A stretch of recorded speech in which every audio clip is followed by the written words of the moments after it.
What's up, everyone? I'm Everett, and I'm a Curated expert. This week, I got to test out the Typo. Just so you know, we're not sponsored by any of the brands you see here today. All of the reviews are completely unbiased. If you need help finding the right setup for you, click the link in the description below, and we'll help you get hooked up on your next setup.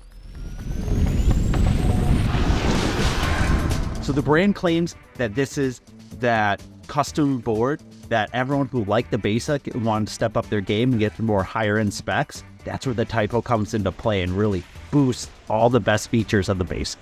This board can do everything because the camber profile gives it the stability of camber between the feet and rocker and tip to tail. So that's going to give you the more soft flexing out in the rocker spots for that more forgiving, mellow ride. But camber gives you that extra stability so you can still hit carves, you can still get on edge. With the rocker and tip and tail, I did feel a little bit more loose on this board. Was not the most stable edge holding board, but that could also be the conditions I was riding. It was warm, it was slushy. It is not the most ideal, but as soon as we got to better conditions, it did really improve its riding experience. That centered base, man, you can go fast. If you really want to start cruising at much higher speeds and still feel good on it, center base is the way to go. As you see on the boards, that underbite is really going to kick in, and you see it protrudes out in the shape of the board, which is such a fun feature on it. It is really going to give you that extra stability and hold and some of the icier, more unforgiving conditions on something that's still playful and fun.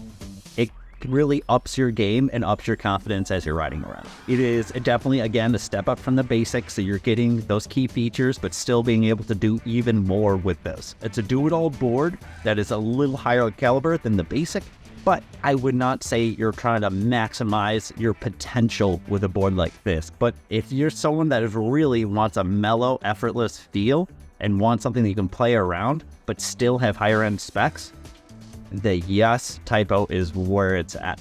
I would totally recommend this board for that intermediate rider that has stepped up their game after their first board and really wants to start opening up new terrain and new experiences on a snowboard.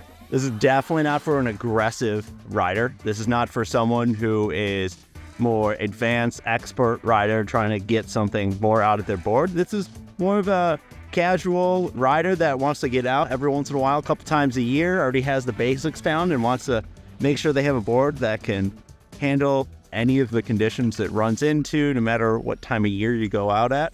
It's a mellow, fun, simple board that does the job. All right, Typo.